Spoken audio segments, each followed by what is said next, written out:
ব্যাংকে 2017 থেকে 2024 পর্যন্ত এস আলম গ্রুপ কর্তৃক অবৈধভাবে নিয়োগপ্রাপ্ত অদক্ষ কর্মকর্তাদের বরখাস্তের দাবিতে মানববন্ধন করেছেন ইসলামী ব্যাংকের গ্রাহক ফোরাম।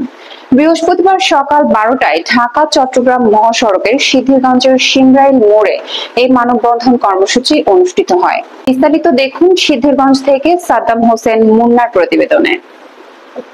ঘুষের মাধ্যমে নির্বাচিত হয়েছেন তাদেরকে আমরা অবিলম্বে এই পুনরায় পরীক্ষা দিয়ে যোগ্যতা অর্জন করে ইসলাম ব্যাংকে আবার পুনরায় নির্বাচিত হওয়ার জন্য আমরা আবেদন করব। অনুষ্ঠানে সভাপতিত্ব করেন ডক্টর মোহাম্মদ ইকবাল হোসেন। বক্তব্য রাখেন ডক্টর মোহাম্মদ আব্দুল রহিম ও মোহাম্মদ নজির আহমেদ। বক্তারা অভিযোগ করে বলেন, নিয়োগ দিয়ে অযোগ্য লোকদেরকে নিয়োগ দিয়ে পারিবারিক তন্ত্র লোকদেরকে নিয়োগ দিয়ে ইসলাম ব্যাংকে ধ্বংস করে দিয়েছে। তারা অবৈধভাবে নিয়োগ পেয়েছেন। যারা শেখ হাসিনার পেশিস ঘুষের মাধ্যমে নির্বাচিত হয়েছেন, আন্দোলন অব্যাহত থাকবে।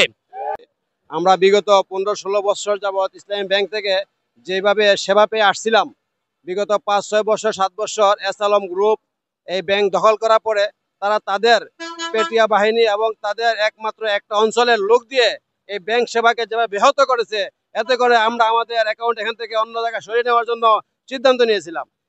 এস আলম গ্রুপ ইসলামী ব্যাংকে পরিবারতন্ত্র, স্বৈরতন্ত্র ও দুর্নীতির মাধ্যমে একটি অদক্ষ প্রশাসনিক কাঠামো গড়ে তুলেছিল। অবৈধভাবে নিয়োগপ্রাপ্তদের কারণে ব্যাংকটির সুনাম ও আর্থিক স্থিতিশীলতা নষ্ট হয়েছে। তারা অবিলম্বে এসব অনিয়মের দায়ে বরখাস্তের দাবি জানান।